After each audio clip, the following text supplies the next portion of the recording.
Welcome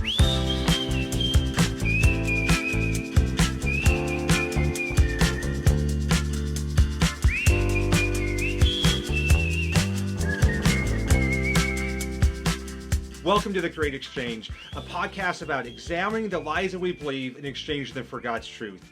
I'm your host, Brady Cohn, and joining me today is our guest, Brandon Jones. Brandon has a ministry called Be Dadly, where he coaches men in fatherhood. He also is the host of the Be Dadly podcast. He has a passion to see fathers be the best fathers that they can be, to raise their kids well. And I'm excited to hear about his journey into fatherhood, what God has taught him along the way, and why he has such a passion to come alongside other dads and help them be a great dad and connect with their kids. So what's going on today, Brandon? Man, Brady, I really appreciate you having me on, and I'm looking forward to getting into this. Absolutely. So there's so much we could talk about fatherhood, and when we chatted the other day, you had so many great things. I'm sure we could talk for hours, but we're not going to do that. But you have learned so many great principles about fatherhood, and so we want to hear your story. So let's dig right into it. What were the circumstances in which you became a father, and how did that journey go? You know, it's funny. I tell people I started my fatherhood journey about as low as you could possibly get. So when I say that, to give some context, my son was born, my oldest son was born when I was 19. I was 19 by 6 days. So he was conceived while I was 18. And then 6 days after my birthday, my first son was born. And I remember I was extremely terrified about being a father. It was a surprise to his mother and I. We were not married. We weren't even dating. And I used to joke that, you know, I could have been a motivational speaker for Trojan and gone to high schools and stuff and said, hey, you know, the stories about going to a party and, you know, this could happen. Well, I'm one of those guys that it happened to. So it really does happen. And so, yeah, we had my first son, and it was, you know, it was just one of those times where everybody was in panic. My family was worried. Her family was worried, and we were just really struggling. And for the first 5 years of his life, he lived with his mother, and I didn't have a ton of quality one-on-one time with him because I didn't even live in the same state as them. So that was a really hard thing. And then at 5 years old, I got a phone call from his mother, and she said, you need to come get your son. He's out of control, and I can't handle him anymore. Oh, wow. So that was a life-changing moment. Yeah. So it was like, you know, I'd gone through these years of going up and visiting him and trying to talk her into letting him come stay with me for some time, but she just never really felt completely comfortable with it and worried about would I be, you know, responsible and all of these things. And I don't blame her. I was in my early 20s and I wasn't the most responsible guy, I would say. And so when I got this phone call, I was actually kind of excited about it because I had been really wanting to have an opportunity with him, really wanting to connect with him, but I just hadn't really had all of this time. And I also had these beliefs. I had a belief that I knew what this young man needed. I was like, you know what? He probably hasn't had discipline. He probably has, you know, had his mother just kind of being very permissive, and he's probably just hasn't had any structure, and that's what he really needs in order to get things going. And that was my belief whenever I first got him, and I started deploying the disciplines that I grew up with, you know, that were, I would say, the more traditional things like spankings, you know, put your nose in the corner, go sit in timeout, write sentences. I mean, obviously that was a little older, but write sentences to say you're sorry, you know, those kinds of disciplines. Grounding, you won't be able to hang out with your friends today. Just very traditional discipline. And yeah, and that's what we grew up with, right? It's just that someone exhibits behavior and you have consequences. And so that's all that our generation sometimes really knew. That's the best we knew, is make them suffer consequences. Right. Yeah. And so I've learned over the years now, especially after deploying, I deployed that philosophy, I'd say that parenting philosophy for about 2.5 years. And it was after doing that for 2.5 years that I realized I don't think it's working because I'm still having a lot of trouble with him at school. I've had multiple babysitters quit on me. I'm constantly having to talk to the principals, the teachers. He's just always in trouble. If that model was working, we wouldn't be in the same place as we were. We'd be in a different place. And so I had to kind of take a hard look at my own parenting philosophies. And it was in doing that that I started this journey of figuring out how to help my son. And there was a real catalyst here, a real turning point, an emotional low, I would say, that I like to share with people, because it was the moment where my heart was changed. And it was this moment. My son was in trouble again. He had been in trouble, every single week for years, right? So you can just imagine, I've talked to the principals, I've talked to the teacher every single week for years. I have been trying to help him get these things through his head, get them into his behaviors, get them, out into his life, and they just weren't working. And at this point, he comes home, he's in trouble again, and he doesn't have any privileges. His, gaming machine had been taken from him. He couldn't go see friends. He didn't even have a door on the wall this time. And that was because I had grounded him at one point, and he had taken a marker and wrote all over the wall and all over himself. And so I was like, okay, so now you don't get a door on the wall because I need to be able to see you at all times. So I had taken the door off the hinges. And it was just like an all-time low for us, because it was kind of like, well, how much more what more can I take from him? Mm-hmm. What more can I do? He's been spanked enough times. I know that's not working. He's been grounded enough times. That's not working. And I'm feeling defeated, and so is he. And in a defeated moment, he says to me, Dad, I'm sorry. I don't mean to make you or my teachers angry. I'm just a bad kid. Oh. And that day really broke my heart. And it was that moment that I realized something had to change. And I knew, because in my professional career, I was a coach, I could help people reach their goals, but I couldn't seem to help my son reach his. And there was some disconnect. And I was like, I knew that if you want different outputs in your life, you've got to change the inputs. And it dawned on me that I was expecting a child, all of 7.5 years old or whatever he was at the time, to change the inputs. And I needed to take some responsibility that I need to change the inputs. I know I've tried different punishment tactics, but have I really dug into other things? I mean, I've just been trying the same things over and over, expecting a different result. Maybe I'm the one that needs to change. And it was when I took a more empowered place that I could change as a dad, and then we'll see what happens with him, that I started the parenting journey that I've been on now for over a decade. And the results have been nothing short of extraordinary. And I now teach it to other parents, because there's so many things that I learned along the way that were counterintuitive and that go against our traditional thinking. That's great, Brandon. And so you started to understand that you needed something different, that traditional discipline wasn't working.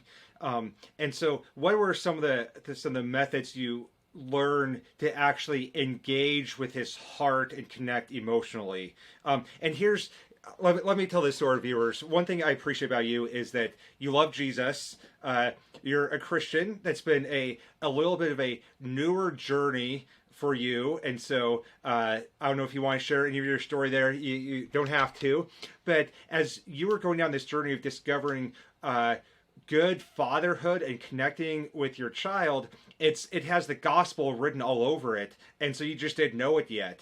And so what you are doing with ministering to your child's heart and connecting with him emotionally is so much of what we talk about on just gospel-centered development. And so recently we had a pastor on, and he talked about men being able to be more emotionally developed. And we had another pastor on talking about men being able to show affection to their kids, which is not something that we're raised to do. And those are all gospel-centered principles.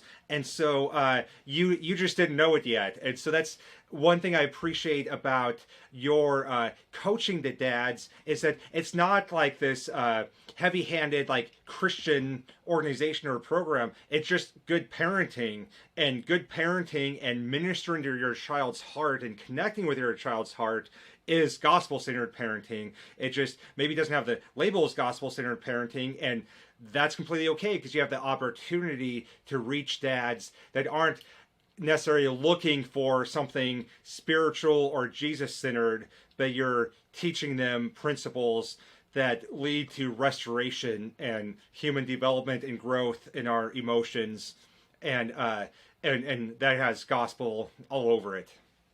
Yeah, I grew up Christian, and it was over the last couple years I've basically become a born again Christian. There was a point at which I kind of went away from the church when I left home, and likely a lot of the hardship that I faced that I felt like I had to do on my own could have been reconciled had I come to Christ sooner, and whenever I've done this work with my son, there are so many things that I have learned over the years that absolutely map with Christ and map with the teachings of the Bible, and it's been a beautiful thing to see. And actually, my son is now also basically given his heart over to Christ, and it's been a beautiful thing. He told me that it gives him such it basically helps orient him, that he felt like he just didn't know why we were doing the things we were doing. Sometimes he felt like life was a little bit meaningless. And he told me that this is a thing that a lot of teenagers feel, that they don't know what the future will hold, and they don't know whether any of their efforts will really count. And it wasn't until he started, really going to church with me and serving God and serving Christ that he realized like life has so much more meaning than I ever really gave it. And I didn't really know, exactly why I needed to put in effort or do these things, and I worried that maybe they would just be for no reason. And so that's been a very beautiful thing that's been developing over the last couple of years between my son and I. But I'll give you an example of you asked what were some of the methods that changed, and I think you said something really interesting, which you said about connection, and you said about being emotional. The part that I was missing is I was a drill sergeant dad. And so I had a very strict and cool demeanor. And my son he'd been missing a father in his life. I think that was so much of his trouble before. And whenever he came to me, I was fun. I had a lot of warmth and stuff like that. But I also, when I was upset with him, I was very cool. And it was kind of like I was giving him these conditions that he would receive my warmth. If you did well, if you were good, then you would receive my warmth. If you weren't, you would receive, a cool, angry, hot-headed father, right? Where it was a little bit more aloof and I was a little bit more tempered. And the problem is that I was like, I describe it as trying to fill up a bucket while shooting holes in it. And the reason is because children who feel good do good, and children who feel bad do bad. And it's just like us. When we're not feeling our best, we're likely to fall into bad habits. We're likely to not show up our best. We're likely to not treat others our best, etc., or put in our best effort. But when we're feeling really good, we give a whole lot more of ourselves. And so the philosophy that I was using that was so broken is that I felt like I had to make my child feel really bad to get him to do good. And so I was really trying to make him feel an extreme amount of remorse and guilt and shame in order to help him make a better choice. And what I learned is this great distinction between punishment and discipline. And when we talk about, in terms of, the Bible and God and everything, it's very interesting that punishment and discipline are very different. So Absolutely. Discipline, the root of discipline, you can even think that the word, it has disciple in it. It's like discipline actually comes from disciplina, which actually meant to teach. And so to discipline is really to just teach. It's to instruct. It's to help a child learn a lesson, but it's not punishment. It doesn't require, to discipline a child doesn't require punishment. But I always believed if you're disciplining a child, that means you're punishing a child. And so because I had that mixed up and I didn't understand the distinction, my discipline methods were more around punishment than they were around facilitating an opportunity for him to learn and actually helping him learn. And there was this other part of this, which is that I constantly drew a hard line where I'm on one side of the line and he's on the other. Anytime he's in the bad behavior, he's on the other side of the line. And what that does is it makes it feel like we are against our own children.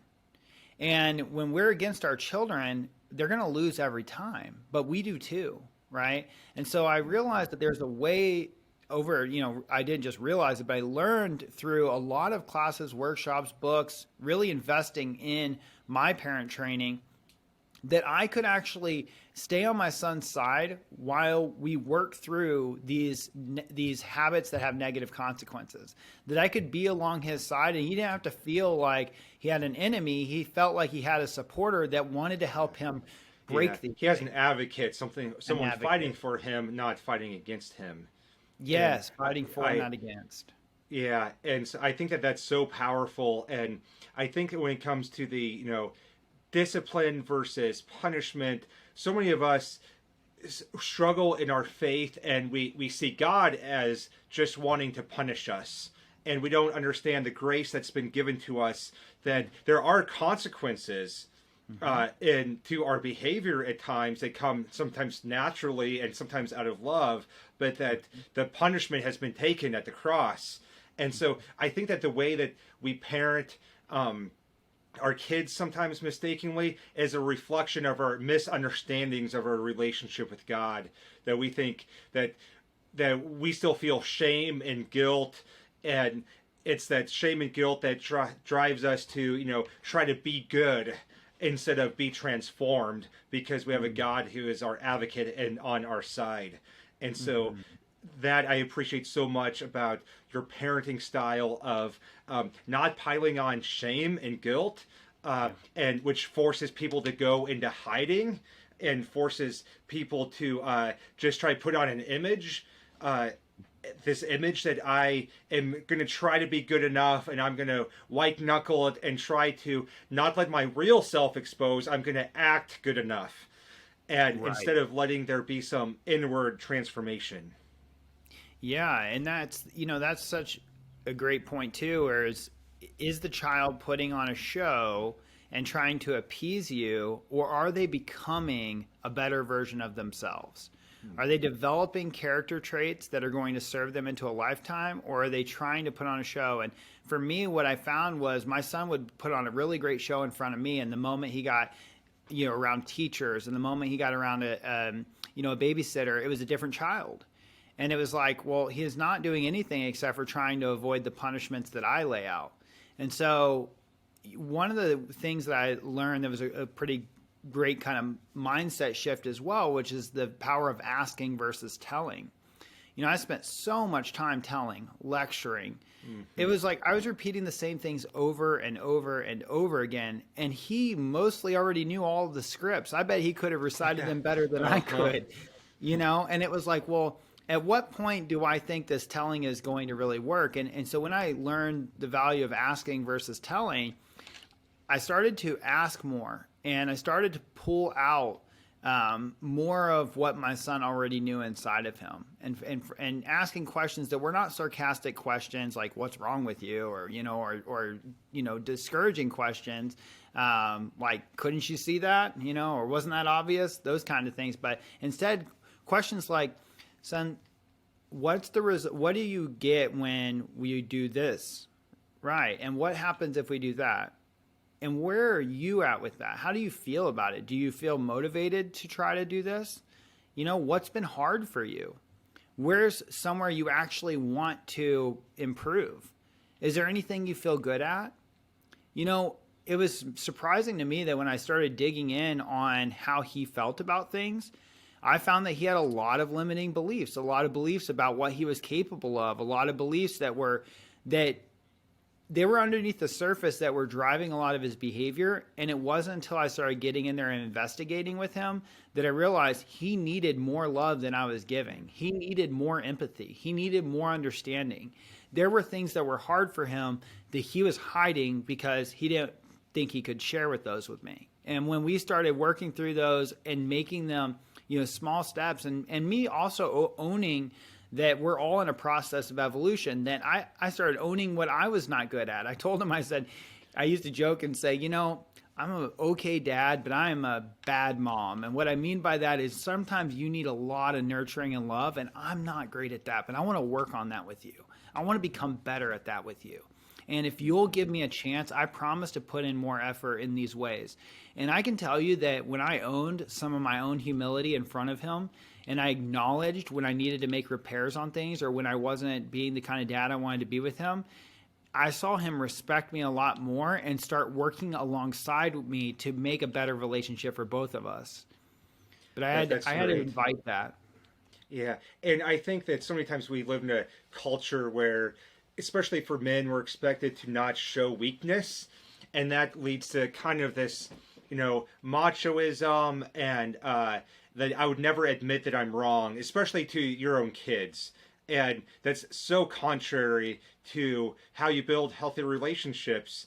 And so we need to have the humility. And as I walk alongside a lot of parents whose kids struggle with LGBTQ issues, many times they raise their kids in the Christian home, and there is such a lack of relationship and heart level knowledge of their kids because they didn't ask those types of questions. It was all about external behavior, all while these issues were snowballing in their child's heart and getting bigger and bigger. And so many times, as I've walked alongside parents, some of the steps that I've seen parents be able to take that is really hard, but it has been fruitful, is being able to say, I'm sorry for this dynamic within our family. I'm sorry that I was not aware of the way that you were struggling with this issue. I'm sorry for the way you were misperceiving something in life. And that doesn't mean that all those things are the parent's fault, but you can still be sorry that and empathetic that your child was experiencing something, even if it's not your fault. And you can show empathy and compassion, humility. And that usually goes so far in earning a child's trust that they actually, it doesn't make you look weak. It makes you look human and like someone that they can actually trust when you have the humility to say, I'm wrong. I'm still working on this. I'm still growing in this area. Yeah. And, it's been amazing to me to focus on our connection. I took a parenting workshop. I talk about this all the time because I cannot overstate this enough. Where I learned this skill, and it's called connection is greater than correction, right? It's that it's recognizing that, you want to correct. That's your innate, intuition says, I need to correct them for this. What they're doing is wrong. And, how they're behaving is inappropriate, etc. And so we have this desire to correct our children. The only issue is that if we have not connected with them enough, it'd be like trying to drive a car, but the steering wheel is not connected. Yeah. It's like you can hold on to that steering wheel, but if it's not connected to the car, what good is it? And the same is true with our children. You can try to correct your children, but if you're not connected to them, what good is it? And I go to a parenting workshop, and the guy that put it on was a special education teacher. And he worked with children who were emotionally dysregulated. And these were children that could no longer make it with the general student body because of emotional outbursts, temper tantrums, throwing desks, just acting out of control. And so they would come under his care. And he got so good at getting better behavior from these kids that he would go around to different districts and he would give these talks, and every now and then he would do parenting workshops. Well, having a child that was constantly in trouble, who had to have a number of accommodations just to keep him from being expelled, made me interested in going to this parenting workshop. So I attended this parenting workshop, and he told us that his primary goal when he gets a new kid is to connect with them. He said every person has corrected them. Their parents, their grandparents, the teachers, the caregivers, the babysitters, you name it, older siblings, everyone has tried to correct these problem children. But few people are really trying to connect with them. And when you create a connection with a person, you have so much more respect. If a person, the only way we can lead people, right, is if they know we care, they believe that we can help, and they believe that we want to help them. If a child doesn't know these things, and I don't mean like, I say I love them, but they actually know you want quality time with them. They know you want to spend quality time with them that doesn't have anything to do with conditions that they've met, but just has to do with you actually care about them as a person. Then if they don't know that, they don't care. It goes back to that old saying, people don't care how much you know until they know how much you care. Absolutely. So I learned this, and he said there was a great ratio, and I think this is a good thing to keep in mind. He said if correction exceeds connection, you're going to have relationship problems. And what I want you to do as parents is shoot for 3-to-1. 3 connections. They don't have to be big connections. They could be eye contact, a wink, a hug, a warm embrace, or even just a warm greeting. But 3 contacts to every one correction, so that you don't exceed your corrections don't exceed your connections, because when they do, you're going to have relationship challenges. And it's true, I found, for even relationships like your spouse. If you're correcting or criticizing your spouse more often than you're connecting with them, how well do you think that relationship's going to go? Or people that work with you, if you're constantly criticizing the person that works with you more often than you're connecting with them and getting to know who they are and what they're up to and what's going on in their world, how well do you think that relationship's going to go? And so this is really just a foundational piece to relationships. But when I changed that ratio and I made sure that my son was receiving more connection than he was correction, it changed his desire to be good. Absolutely. One thing I have observed with our generation, I'm kind of on the older side of millennials, is that there are a lot of people who have rejected the peer correction and harsh discipline model of parenting, and they grew up with that, and they've seen that wasn't very healthy or fruitful, but they haven't replaced it with connection. They just kind of give up and it's like, I want to be my child's best friend, and I'm not going to invalidate anything that they're feeling. So they're not engaging in their child's heart. There's just no discipline, and it becomes a free-for-all and things out of control. And so what I appreciate about you is that I see you see the errors that come sometimes from just having a correction-based discipline without any actual discipleship or connection, but you also see the intentionality that's necessary of guiding your child's heart, connecting with their heart, understanding what's going on in their heart, replacing falsehoods they're believing, helping them grow. And so we don't just reject the what we see as wrong parenting, and that kind of, because so many times when we see something that is off or wrong, we completely swing the pendulum too far in another direction, and we still don't get it right. And so I love what you're doing, because it not only rejects the cold-hearted parenting, but it embraces actual guiding and discipleship of your child's heart and shepherding them, and not just saying, well, a kid's going to do what a kid's going to do, and I can't, don't want to invalidate their feelings, so I'm just going to let them, it's like, no, we love our kids, we care about our kids, we want them to become a whole, functioning, stable, confident adult who's going to make a positive impact on the world, and going to know their worth and know their value, and we have to speak that into them. And so it isn't just stopping one thing. It's like, instead of asking, what do we not want to do as parents, you're actually teaching parents what they should do in connecting with their kids and shepherding and guiding their kids and speaking life and truth and love and value and building a vision for what their life can be. Yes, it's so important. I mean, I think a lot of people do, just as you say, where they're like, okay, well, I don't want to spank my kids like my parents did. I don't want to use some of these punitive measures of correcting. But then they fall into that abyss where they don't know what to do. And so a lot of them end up becoming their child's best friend, become super permissive. And then their only mode of correcting behavior is to yell. They're like, well, I'll just yell because I can't spank and I don't want to touch them and I don't want to do this. So I'll just scream at them, and I'll remind them so many times, and I'll keep threatening them with certain things. And that just doesn't work at all. And so I teach parents how to hold boundaries with respect. So I'll give you a really quick example of how do we hold a boundary for a child where we're not necessarily trying to force the child into anything. We're just saying there's expectations here, and until you can meet them, this privilege or this opportunity isn't available to you. So I use a tool that I call When You're Ready. So When You're Ready works like this. I'll explain expectations to a child. So for example, hey son, And this is something I think you should do for your children, is to help them orient to an event or to a thing you're going to do, whether it's going to the grocery store, going to a restaurant, going to a party or something. You got to set the expectations and help them have proper orientation to what's to be expected. So I might say, hey son, tonight we're going to go to a nicer restaurant with some, family members. And what I expect is for you to follow instructions, use your inside voice, use your manners, and use your proper table etiquette. Can you agree to do that for me today?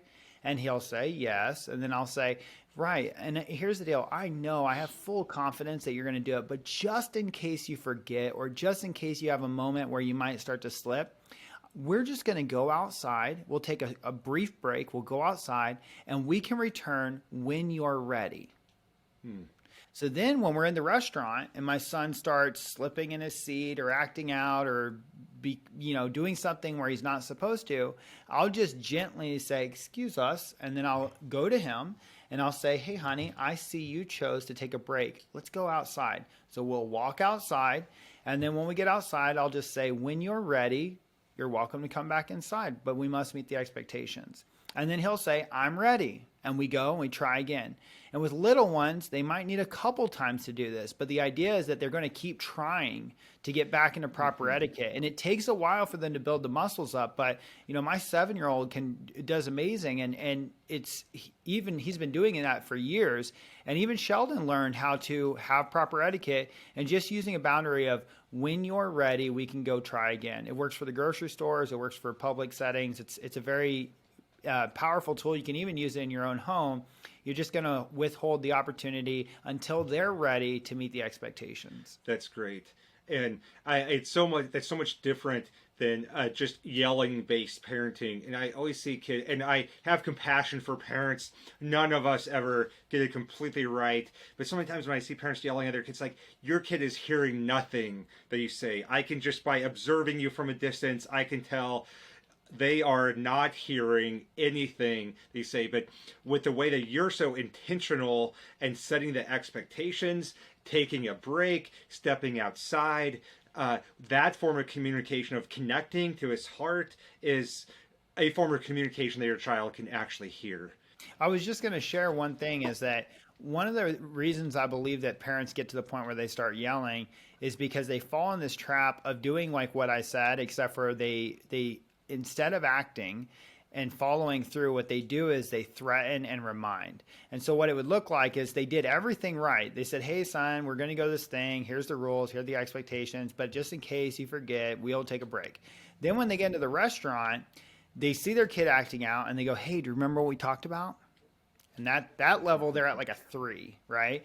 And then they say, the kid's like, okay. And so then the kid does a little bit better. And then after a few moments, the kid starts acting up again. They go, hey, we're going to go take a break if you don't stop it. Now they're at like a level 5. And then they start, the kid kind of straightens up for a second. And then it goes on and on. And what happens is that by the time they remind them the 4th time, like, we're really going to go outside. If you don't listen to me right now, we're going outside. At that point, they're at like an 8 or a 9, right? So they've allowed their emotions to escalate because they didn't take action. So with my kids, what I do is I take action so much faster that I don't ever have to reach that level 8 or 9. I'll just say, hey, bud, I see you chose to take a break. Come with me real quick. We're going to go outside. And when you're ready, we'll try again. I'm doing that in like the first time. That way that there isn't a whole lot of buildup. And I think it's not escalating and you're not then responding out of emotion and frustration and anger. Exactly. Awesome. I can catch it low. When I'm low, I can already address it. I can hold a boundary respectfully. And then even when we're outside, sometimes I go, hey buddy, you just need a little bit of time. Are you bored right now? Yeah, I'm bored. So what do you do sometimes whenever you're bored? Oh, sometimes I let you play a game. Okay, what kind of games can we play? We talk it out. Sometimes we're sitting out there and we strategize. And then when we come back in, he has a game plan. There's an opportunity for connection out there. It's not a punishment. It's an opportunity to reset the expectations, to help him feel like he's got proper understanding of what needs to happen. And also, because we're removing him from that public space, it takes away there's a feeling that you get when you're a parent of what will they think. And I used to fall in this trap all the time of being more worried about what other parents think than how my child feels. And I think that Absolutely. when you figure out how to care more about how your child feels and what other people think, you're doing a better job. Absolutely. As I've ministered to a lot of parents, I see this just idolatry in their life of wanting their kids to behave for the way that reflects on them. And many times I'm dealing with these big crisis situations where an college age child has come out of the closet, and it's this big crisis for the parents and their faith, and and many times the heart is, well, what will my church think about me if they know about my child? What will my small town think of me? What will my customers think about me? And they want their child to live a certain life for how it reflects on them, and not because of the well-being of their child. And so I think that's a big hurdle for all parents to work on. And I even see that. I mean, my daughter is only 2 now, and she was pretty much born smiling, and like has been so happy. She's always smiling and smiling in all the pictures. And the other day when the Frank came out, she's like, wow, like it's not just the pictures you take, like where you force her to smile or something. She like is always so happy and smiling. But now that she's 2, she just has toddler moments. And I can see my heart gravitating towards when we're in public and around people that we know. It's like, oh, Rowan, like, you need to make sure you're always smiling, because that's the image that's been built for you. Like, that's the social media narrative that I've had for the last 2 years, is that you're always smiling. And so you need to make sure you fit that narrative, and keep up with appearances, and keep up with the reputation that I've helped build for you on this social media platform that you know nothing about. uh and so it's so ridiculous, but I can see my heart and how that can become such a struggle for parents of wanting your child to behave because of how it reflects on you, instead of, like, I've been given this child to be a shepherd for them, and I have a responsibility to shepherd them. And it's about them, and it's about connection with them. It's about forming them into a godly, well-rounded, confident, secure person who's going to make a good impact on the world, and not about what people will think about me. Yeah, and it's easy to forget too that our children are going through their own seasons. One of the parenting experts that I worked with early on in my journey she told me this really powerful thing. She said, our children's behavior challenges are kind of cyclical, in that they map with how much growth they've had over the last couple of weeks or the last month, because the more the growth, the bigger the fall, because what we have to struggle our way to feel good about things. And so if you think about what kids are trying to master, the amount of struggle it takes, it's very rare that we as adults get placed in situations where we're extremely uncomfortable or extremely incompetent. We almost always avoid those things. Like, if I had a group of adults on a boat, and most of these adults are, 30 plus, and they've never wakeboarded before, I guarantee you a very small percentage of them are willing to get out there in front of the others and just give it a shot. And the reason is they don't want to be that incompetent. They don't want to feel that uncomfortable, et cetera. And there's a lot of different examples of that. But children, thankfully, are not that self-conscious, but they are consciously incompetent a lot. Yes. Because they're still learning, and they're still growing, and there's so many skills they haven't mastered. And so every day we're putting them in situations where they're not confident because they've never done this. They haven't developed the skills.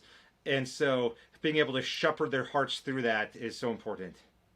Absolutely. Yeah. And if you can imagine, while you're in an incompetent moment, say you're trying to learn something say you were trying to learn a Rubik's Cube, for example, and in the middle of you trying to learn a Rubik's Cube, somebody is like just constantly correcting you. No, you put it on that way. No, you got to twist it this way. No, you'd be like, give me a second to just figure this out. Like, I can't even think straight. And I think that's sometimes how it is for little kids when they're in public settings where we have a lot of etiquette and rules that are unspoken, and we're trying to teach them, no, hold your fork this way, put your napkin in your lap, don't run, and we're doing all of that. And they're just like, just let me be. I just want to be a child. I have no idea what all these rules are for. It's very difficult for them to connect all those dots. Absolutely. Brandon, we're almost out of time, but I want to end with a couple of things.